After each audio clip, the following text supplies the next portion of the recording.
Low appraisal, what buyers and sellers need to know before renegotiating. Have you ever wondered what happens when a buyer agrees to pay $500,000 for a home, but the appraisal comes back at $475,000? Does the seller have to lower the price? Does the buyer have to come up with an extra $25,000? Or does the deal completely fall apart? The answer surprises a lot of people. In fact, one of the biggest mistakes buyers and sellers make is assuming a low appraisal automatically kills the deal.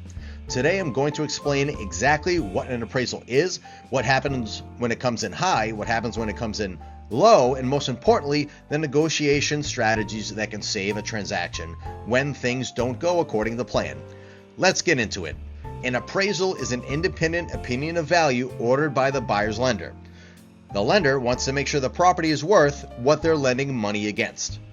Think of it this way. If a buyer agrees to pay $500,000 for a home, the bank wants to know that the property is actually worth around $500,000 before approving that loan.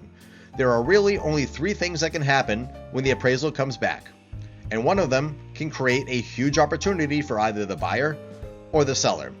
Scenario number one, the appraisal comes in at value. This is the easiest scenario.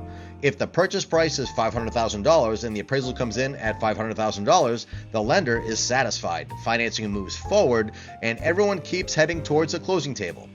Not much excitement there, but that's usually a very good thing. Scenario number two, the appraisal comes in higher than the purchase price. This is typically great news for the buyer.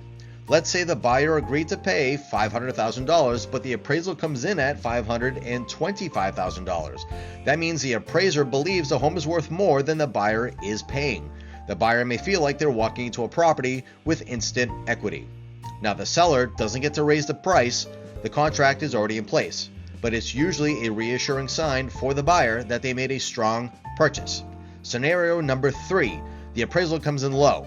This is where most buyers and sellers panic, and where thousands of dollars can be won or lost depending on how it's handled. Let's say the buyer agreed to pay $500,000, but the appraisal comes back at $475,000. Most lenders will lend based on the lower value, not the contract price. That creates a $25,000 appraisal gap. At this point, many people immediately assume the seller has to reduce the price, but here's what most agents won't tell you. A low appraisal doesn't necessarily mean the house isn't worth the agreed upon price. It simply means one appraiser, one day, using a specific set of comparable sales, arrived at a particular opinion of that value. Before anyone starts discussing price reductions, the first step should always be to review the appraisal itself. Appraisers are highly trained professionals, but they are human. Sometimes important information gets overlooked. A seller and their agent can submit what's called a Reconsideration of Value.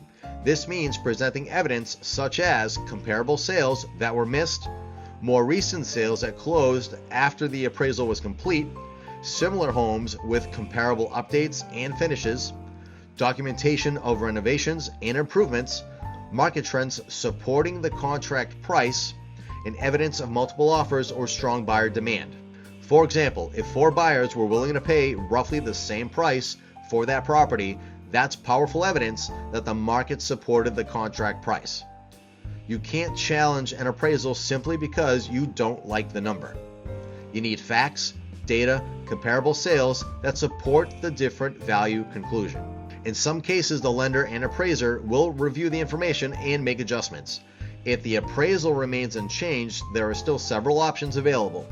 The seller can reduce the price, the buyer can bring additional cash to closing, the buyer and seller can meet somewhere in the middle, the buyer may already have an appraisal gap coverage built into their offer, the seller can evaluate backup offers with stronger financing, or the seller can hold firm and allow the buyer to decide how badly they really want the property.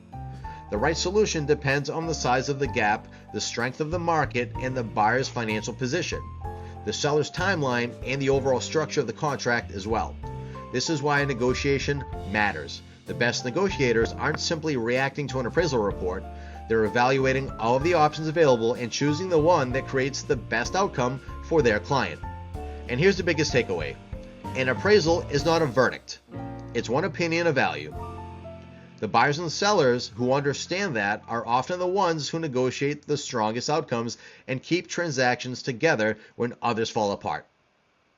The best appraisal strategy actually starts long before the appraisal happens. Proper pricing, understanding the comparable sales, structuring a strong offer, and anticipating potential issues can dramatically reduce the appraisal problems before they even occur. If you're buying and selling in Massachusetts or Rhode Island and want to know how to protect yourself before appraisal issues happen, I'd be happy to help. This is Vasilios with RE/MAX 1, bringing you the data, strategy, and the results to back it up. I'll see you in the next one.